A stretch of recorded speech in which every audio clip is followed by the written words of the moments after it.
सब लोग आ गए, सब लोग।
उन्नति विधान है, जो हमारा शक्ति विधान है और जो भर्ती विधान है, ये जितने भी घोषणा पत्र हमने जारी किए हैं और इनमें जितने भी सुझाव हैं वो हमें यूपी की पब्लिक से मिले हैं। हमने पिछले मेरे ख्याल से 1.5 साल से ये कोशिश की कि हम उत्तर प्रदेश के कोने कोने में जाएं, हमारे नेता, हमारी मैनिफेस्टो कमेटी जाए और सबसे चर्चा करके जो उनके अहम मुद्दे हैं, जो उनकी समस्याएं हैं, उनको सुलझाने का काम कैसे किया जाए, इसके बारे में चर्चा करके तभी ये सारे सुझाव इस घोषणा पत्र में आए हैं। दूसरी पार्टियों की तरह हमने अन्य पार्टी के सुझाव लेकर अपने घोषणा पत्र में नहीं डाले।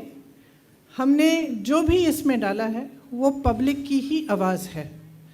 जैसे लल्लू जी ने कहा, हमने पिछले 2 सालों से बहुत संघर्ष किया, लेकिन हमारा संघर्ष पब्लिक के संघर्ष के मुकाबले में कुछ नहीं है।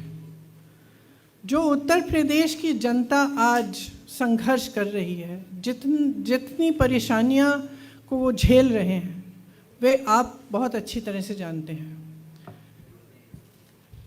जो सबसे बड़ा मुद्दा है रोज़गार का मुद्दा, उसके बाद महंगाई का मुद्दा, इन दोनों को निपटाने के लिए इनको कैसे हम, इन समस्याओं को किस तरह से हम सुलझाएं, उसके लिए हमने बहुत चर्चा की और हमने काफ़ी इस विधान में भी और जो भर्ती विधान है, शक्ति विधान है, उसमें भी हमने इसके बारे में अपनी घोषणाएं की हैं।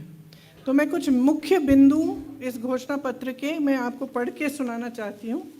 सबसे पहले तो जो हमारी प्रतिज्ञाएं थीं, जिनके बारे में आपको पहले से जानकारी है, लेकिन एक बार दोहराना चाहती हूँ मैं कि किसानों का पूरा कर्जा माफ़ किया जाएगा।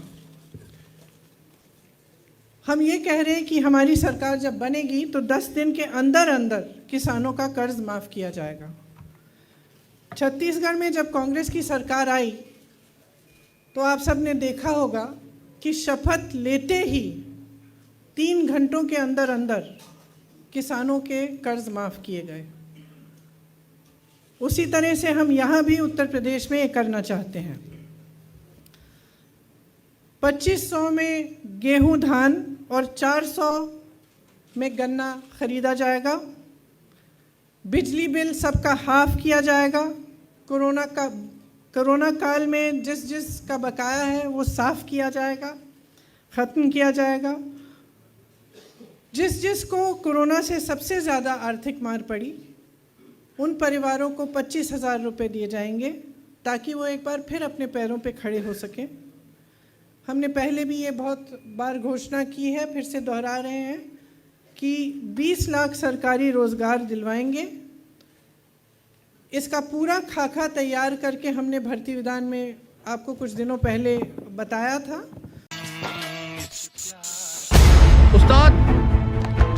आफत में पड़ी है जान। उस्ताद, उसके हाथ में तलवार है।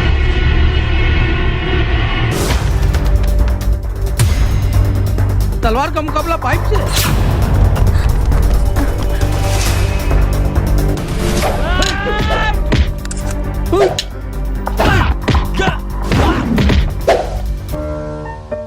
अरे वाह, आप तो हीरो हो।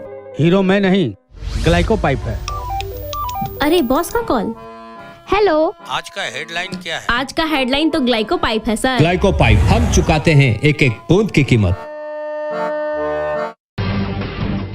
जब टूटती है आस, जब थकती है सांस, जब रूठते हैं अपने, मुंह मोड़ता है जमाना, जब अंगड़ाई लेता है संकल्प, फिर बनती है कहानी, बनते हैं अनमिट निशान। देखिए मेरे साथ संघर्ष की दास्तां।